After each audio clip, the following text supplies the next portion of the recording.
তোমার উনি একটা স্যার, বুঝলে? ওই স্যারটা মারা গেছে এইখানে, এখন উনি বেঁচে নেই, বুঝেছো? ওনার স্মৃতি স্বরূপ রাখার জন্য ওনার তরফ থেকে ওনার বন্ধু বান্ধবরা মিলে ওই ব্যক্তির জন্য আমাদের এই যে ঘর, তোমাদের জন্য পাখা, বুঝলে?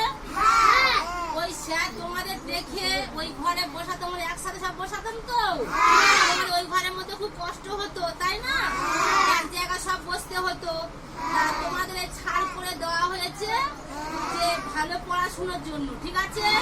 তোমরা তাহলে খুব ভালো ফুটবল তো, হ্যাঁ, ভালো, খুব ভালো ছেলে মেয়ে তো, তাহলে তোমার প্রতিদিন স্কুলে আসবে।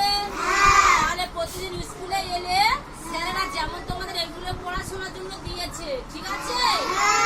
আর পাখা দিয়েছে হাওয়া খাওয়ার জন্য, দিয়েছে ভালো পড়াশোনা করার দেখার জন্য,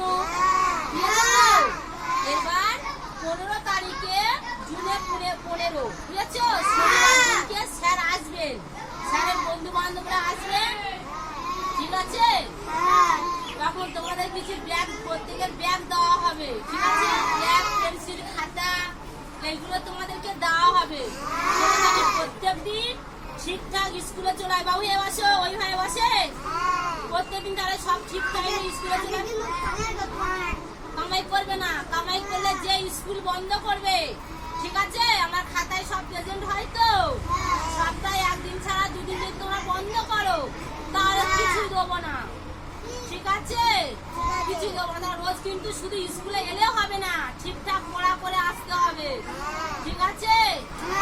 শনিবার দিনকে ওই প্রত্যেক বাবা মাদেরকে বলবে 15 তারিখ আমার বাবা মাদের সঙ্গে করে নিয়ে আসবে, মনে আছে? বেলা 10টার সময় সেদিনকে স্কুল বসবে না। সবাই শুনতে পেয়েছো তো?